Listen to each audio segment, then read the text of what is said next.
اسلام آباد میں مختلف روٹس پر جو سی ڈی اے سے منظور شدہ بسیں تھیں، الیکٹرک بسیں، ان کا کرایہ 50 روپے تھا۔ اب ایک دم اچانک ہی حکومت نے اس کا نوٹیفائی کرتے ہوئے اس کو 100 روپیہ کر دیا ہے، اور یہ عوام الناس کے لیے بڑا مشکل بن گیا ہے۔ اور آج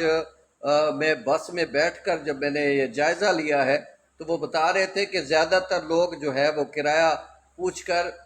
جو ہے وہ نیچے اتر جاتے ہیں اور بس پہ بیٹھتے ہی نہیں ہیں۔ اس سے پہلے بھی حکومت نے یہ کوشش کی تھی کرایہ بڑھانے کی، مگر یہ ناکام ہو گئی تھی۔ اب باقاعدہ براہ راست نوٹیفائی کر دیا گیا ہے، نوٹیفیکیشن جاری کر دیا گیا ہے اور 100 روپیہ کر دیا گیا ہے۔ اب صورتحال یہ کہ جس نے پارا سے میلوڈی آنا ہے تو وہ